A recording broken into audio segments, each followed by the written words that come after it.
Hi, welcome back to the show. I'm Kayla Mitchell, your host, and today we have many special guests with us.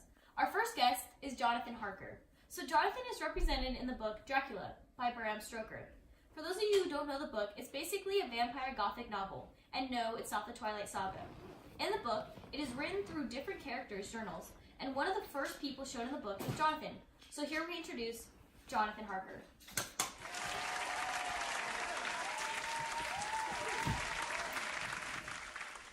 Hi, Caitlin. I'm very happy to be here today.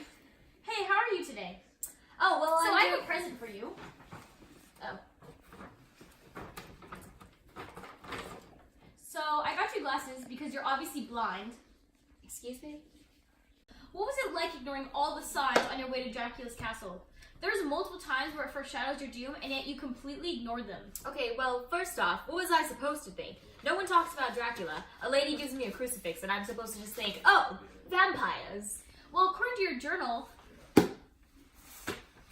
the lady was talking about how it is the eve of St. George's Day, and literally warns you that at midnight all evils have full way. Then she forcefully gives you a crucifix, and the people on the bus are talking about werewolves and vampires. And then lastly, the dude that picked you up to take you to the castle had red eyes. Let me repeat that. He had red eyes. Do you know anyone with red eyes? Because I don't. So yes, you should have thought it was vampires. Alright, anyways, let's change the subject. So you were the first person in the book to encounter with Dracula, correct? Uh-huh. Okay. Well, what were some of the signs that you saw that made you suspicious and eventually caused you to escape from Dracula's prison castle? Well, there were a couple of things. One thing I noticed was when I was shaving, I couldn't see Dracula in the reflection. And I also saw him climbing up a wall like a lizard. And additionally, he was very strong and he wouldn't let me leave anywhere. And there were like weird rules that he would give me, like I couldn't roam certain parts of the castle, and I couldn't write to my loved ones. And eventually I realized it was a plan, and I escaped, and I got to go back home to my loved ones, Mina, who is now my wife. Nice. Okay, well, speaking of her, last I checked, Mina was showing signs of being bit by Dracula, some weird signs, which we now know the signs because of Lucy, who also got bit earlier in the story. She would turn paler every day, and on one occasion she drank the blood from your wound. Am I getting this right? How is she doing? Yeah, that happened, but she was basically forced to. And Mina are fine now, because me and Quincy killed Dracula, and Quincy's one of Lucy's lovers. Of course. And Mina got freed from the spell, so we're both doing great. We have a son named Quincy, who we named after the friend that we lost after we killed Dracula. Nice. Okay, well, thank you, Jonathan, for coming out and speaking with me. I hope you have a great day, and we're going to move on to our next special guest, who is Van Helsing. Thank you for having me. All right, now we have Van Helsing.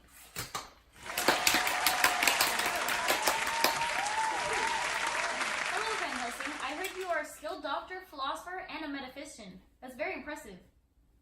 Yes. Is there a question in there? So throughout the story, you seem to be the most prepared for the vampire situation. Can you tell me how you knew so much about it? Well, it's like you said earlier. I'm very skilled, and I'm basically an intellectual. I saw the signs and I knew what was about to happen. So I did something about it. When Lucy was the first to be bit by Dracula and was showing signs of paleness and weakness, you believed it was due to a vampire, while everyone else was confused. How come you did not share your predictions with everyone else? Well, what do you think? I knew that this problem could not be fixed with traditional science and reasoning, and that it was unlikely that the rest of them would ever understand or believe me when I informed them. So I instead did the little things I could do to help them until I realized it was far too late and nothing could be done to save her. And then she died. Or so we thought. What was your thought when you heard about the Bloofer lady that seemed to look a lot like Lucy? I was doubtful at first, but then because of my suspicions of vampires being involved, I decided to check by looking in Lucy's grave multiple times to find she was not there at night, but was there in the day. I shared this with the other two lovers, and we defeated her by decapitating her while she slept. Right. So throughout this book, there are numerous references to Catholicism.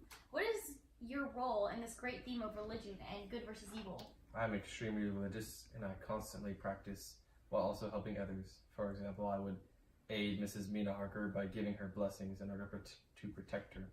Also, because of my strong religious beliefs, I was very prepared when we decided to make our effort to defeat Dracula. Sounds like to me that you're almost this godlike figure helping others and spreading out salvation and religion, trying to defeat the Antichrist or devil-like creature of Count Dracula in the book, who gets burned by the cross.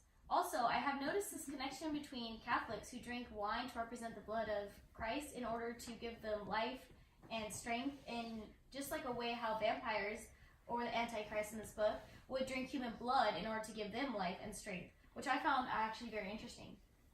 Sure. All right, well, that's all the time we have for you today. Thank you for coming out, Van Helsing. Of course. Thank God this is over. Welcome back to the show. Let's get back to our guests. Let's give a warm welcome to Lucy. First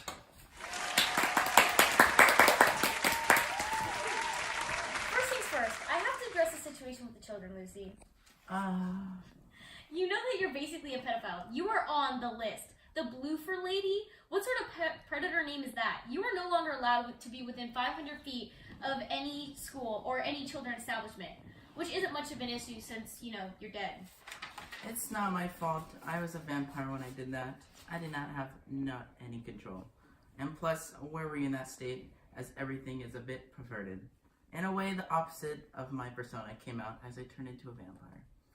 As if my innocence turned more twisted.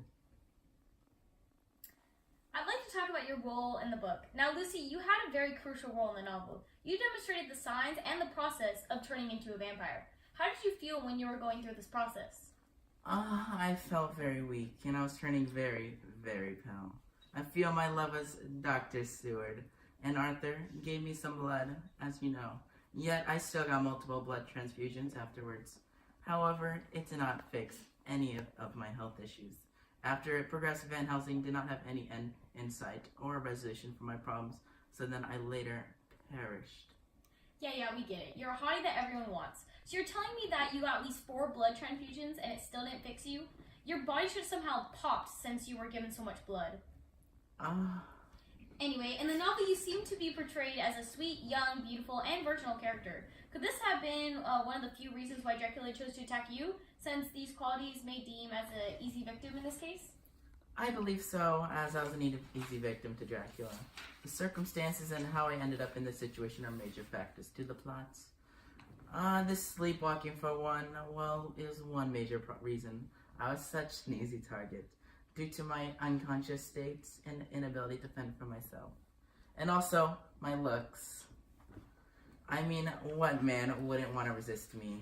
I got the purity, the physical attractiveness, and I'm basically a dream wife. I seriously had 3 men engaged. 3. And I couldn't decide who to marry. Alright, Lucy, please stop bragging. My god, it's annoying. Alright, folks, looks like we're going to take a short break. And when we come back, we will be visiting with the legend himself, Dracula.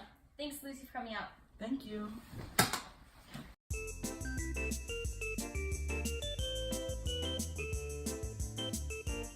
Okay, welcome back, folks. Now we're back from that short break, and we'll be introducing the one and only Count Dracula.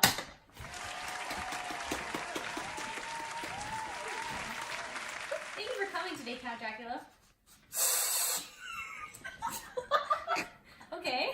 Anyway, Dracula, you obviously had one of the major roles, as in playing the main antagonist in the book. Would you say... Who said I was the main antagonist in the book? I just wanted to eat. Is eating such a crime? It's like you humans going to Chick-fil-A and eating your chicken nugget meal. Is that the crime? Well, human blood isn't exactly like a chicken nugget meal, but whatever makes you happy.